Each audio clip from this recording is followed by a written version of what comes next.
Hello, hello, hello. Happy spring equinox. We are jumping into our next one.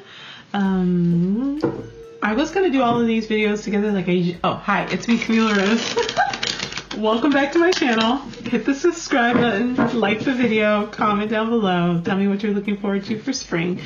I did the Scorpio video and I was like, oh, I'll do them all together. I'll do them all like in the same video like I usually do for my Saturday videos. But I was like, I'll do them separately. That way it's more likely that y'all will actually watch the video. So let's take a look at what we've got going on for. We started with Scorpio, so we'll do my usual kind of flow. We'll do Virgos next. Let's take a look, Virgo, what's coming up for you for spring of 2024. Happy new astrological year. Happy reawakening. Let's see what's in the cards for you, shall we?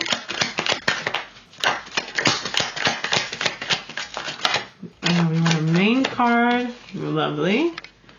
Ooh, the Magician. I have been so into Magician energy.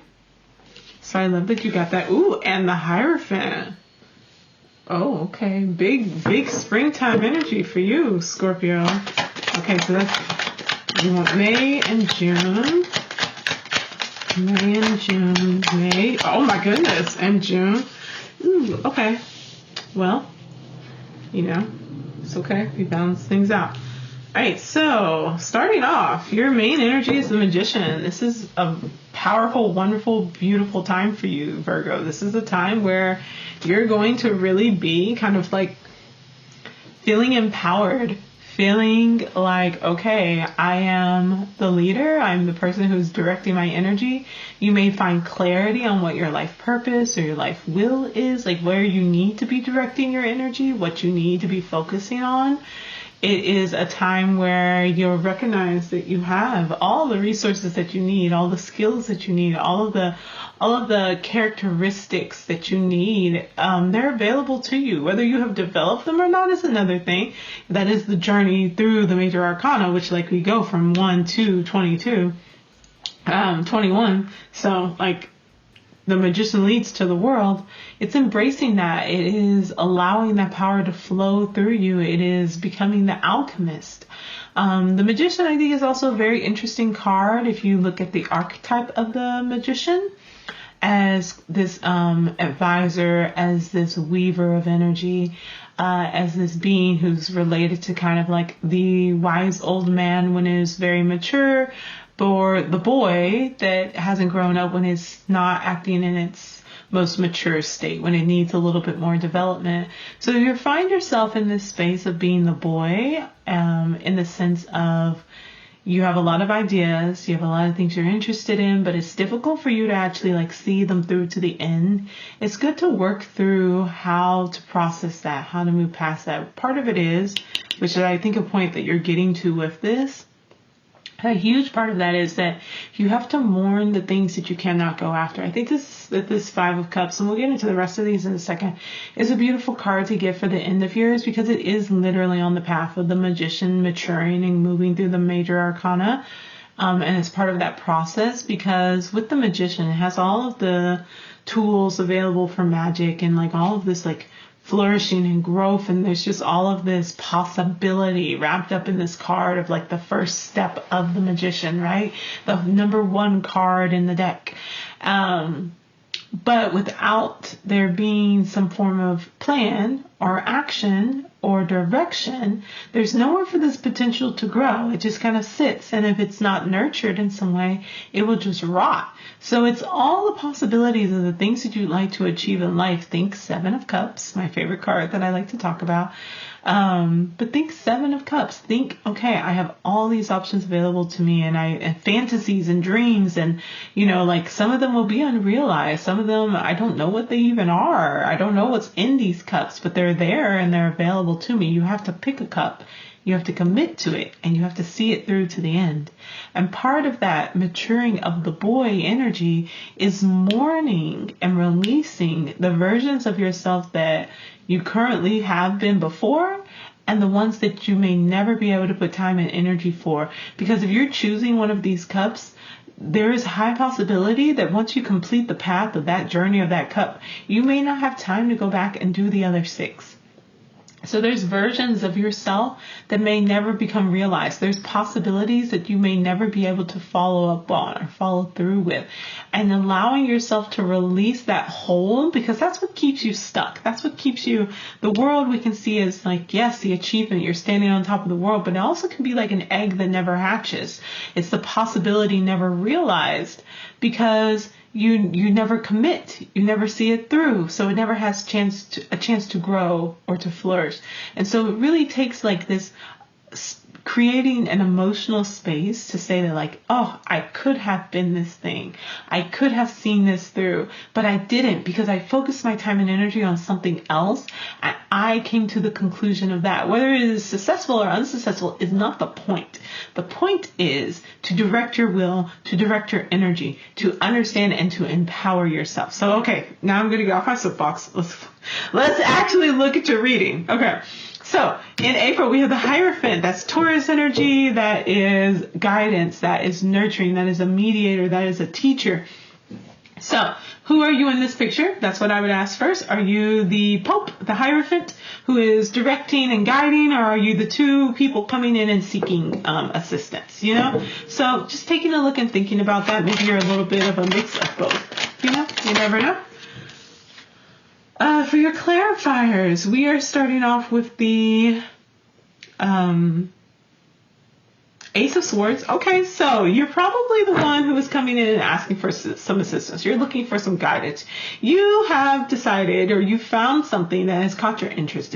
It's something that you want to put your time and energy towards. You want to direct your will into that space. It's a new idea. It's a new way of thinking about things. It's a new subject of interest. And you may be seeking some assistance, or a guide or a teacher may come up for you to help you to figure out how to move forward in that way, to make some progress there.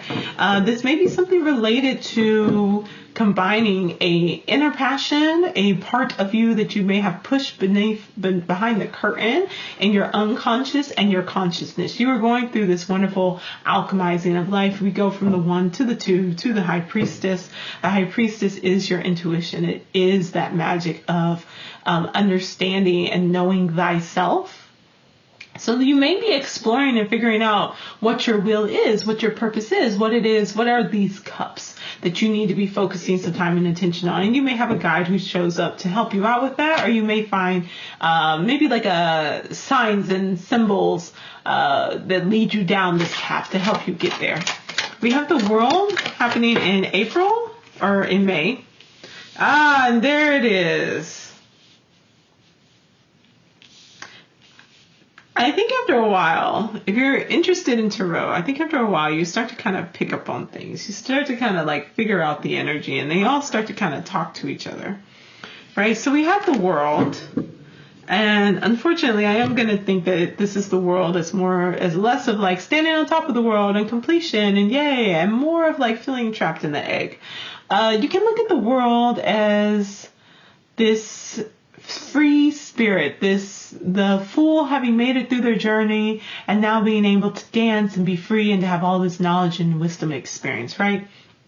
But when the World card shows up really early in a reading, while it can signal that there's a ending that has happened and a new beginning coming into play, it can also mean that someone feels a little stuck, feels a little trapped in the egg, right?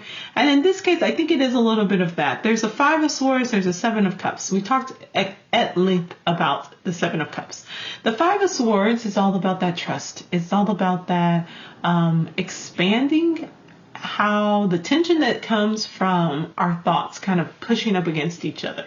And maybe some individuals who were not upfront with you, maybe were not telling you all the information, you feeling like, can I trust myself to see these actions through? And even if I do, what cup am I choosing? I talked about the 7 of Cups and all the different options there. It's like a mushroom. There's a person. So maybe this is you. Maybe it's a partner. There's a castle. It's like, oh, am I building my kingdom? There's a bunch of, it looks like maybe food or gold or something like that. There's a wreath. So victory. There's a serpent. So it's like, okay, am I going to do maybe some occult work? Is it going to be like poisoning? Is it treachery? There's a dragon. So, am I going to be free? Am I going to fuel that fire within me? Am I going to gain great wisdom and strength and power? There's all these different things, but all of your cups are your own. You figure out what your cups are. You figure out what it is that you're interested in. You figure out where you need to be directing your will.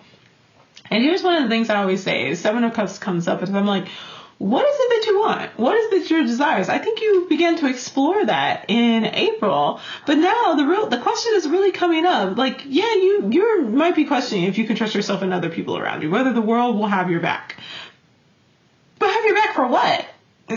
What cup is it that you're exploring? What fantasy is it that you need to realize? Or what fantasy is it that you need to let go and mourn because you're not going to be able to follow through with it because you're choosing to, or one, really try one, to focus on and to follow through with. And so some of these cups may never be realized. You may never figure out what this freaking weird mushroom is about. What this thing that comes up for you that you're like, oh, I could do something with that, but I just don't have enough information. Ace of Swords, or I don't have the time or the effort or the energy or the desire to see it through. And that's A-okay, because if there is something that you're like, I know I want this. Why settle? Why avoid? Why going after something that doesn't feel clear when you could go after the thing that does? All right? Pick a cup, okay? Figure out, name what they are. I say literally, do an exercise where you sit down and you journal, give yourself a couple of hours, an afternoon perhaps, and you go through and you say, what are the things that I want? What are the things that I desire? Pick one and then get started on the process of making that become real. If you would like to work with me to do that, I have a whole process and we can sit down and design it together for you, personalize it for you, and get you on that path. Okay, so in June, heading into summer, we have the Five of... Yes, love it. Okay, we have the Five of Cups. So we will be mourning the things, the cups we don't choose. We will be mourning the things that have hurt us. We will be mourning the things that didn't work out. We will be batten down the hatches and we will be working. We will be specializing. We will be going and becoming experts in the thing that we do need to focus on. We'll be settling in for the hard work, but we'll also be taking our time. We'll be changing our perspective. We'll be shifting the way that we're looking at things. Virgo, this is, I think, amazing energy for you. I think you very much so need to maybe slow down and reevaluate some things and have that period of mourning. Have that period where, yes, you're organized, you're putting things together, but that you don't push yourself enough where you traumatize yourself or you develop large feelings of guilt and shame around things that you perhaps didn't see through or will not see through to the end. Forgive yourself of that. Practice radical self-compassion and be very kind to yourself so that you're able to say that, like, while I'm not following through with these three cups, I am going to complete what needs to be done for these two. Okay, let's get your outcome. Outcome for our lovely Virgos. Love it. Nine of Cups. Happiness. Joy. Genie in the bottle. Wishes being made. This is a path forward towards happiness for you. And though it may not feel like it at the time, because you love this feeling of possibility doesn't actually become anything if you don't put the work towards it. So happiness and a Five of Pentacles. There is something here around, you got almost all the fives. In fact, not all, you didn't get all of them. You're missing the Five of Wands. Which is nice because at least that means that there's not like outside stuff getting in the way. But you did get the Hierophant, which is the Five in the Major Arcana. You got the Five of Swords, you got the Five of Cups, and you got the Five of Pentacles as a clarifier. There is a lot of Five energy that's very active for you right now. Five energy is all about expansion. It is all about the tension that forces you to grow. Staying where you were was making you stagnant. It was making you stagnant. It was making you feel stuck. And that was the energy that was kind of really the issue. Again, stagnant, stuck. The World card of too early, stuck in the egg, not being fertilized, not growing. The Hanged Man, the 12 energy, the not moving forward, the slowing down, the needing to reevaluate. Like, there was an energy that was making you feel stuck, and part of it was that you needed to kind of be pushed out of the nest a bit. You needed to be moved from a space of possibility to realization. And the only way to actually make you, like, pick something and make it happen was to like force you into this uncomfortable space, unfortunately. But it brings you happiness. And like, as a clarifier for that, it pushes you to move past this feeling and experience of not being supported, which is this card, Five of Pentacles, has been coming up for you, Virgo, so much of feeling like you haven't been supported by the institutions or other people, like knocking on the door of the church and no one answering, even though the lights are on inside. And you can hear the people talking and chattering inside, but no one comes out to help you, right? It's like you're asking for this assistance, you're asking for this guidance, and no one is showing up. But perhaps the guidance needs to be you maturing into this space where you can be your own wise man, the magician, as a mature adult. Okay? So this is kind of the starting process. I'm here for it. I think your summer will be amazing. So let's get through spring and get to that summer, okay? All right, let's take a look at, we're going to do a oracle card for Virgos for spring 2024. Good fortune. I love that for you. Okay. Good fortune. In ancient Egypt, the scarab beetle was a symbol of good fortune, rebirth, and protection from jealousy. This is why I was like, I'm kind of glad you didn't get the Five of Wands. I was like, we don't need any of that.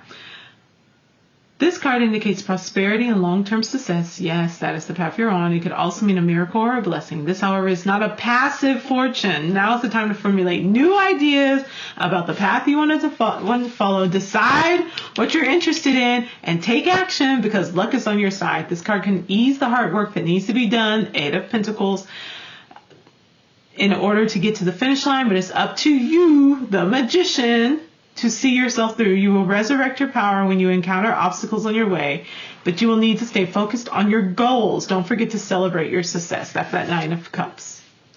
The good fortune card can be used in numerous ways, all tied in with long-lasting good fortune. Use this card when you want to find your calling or when you want to increase the long-term beneficial effect in a relationship, business venture, or situation. Envision the scarab beetle digging around and gathering good luck. And your affirmation is, I attract good fortune. Good things for you, Virgo. Good things for you. Happy spring equinox. I love you. I'll see y'all later. Bye.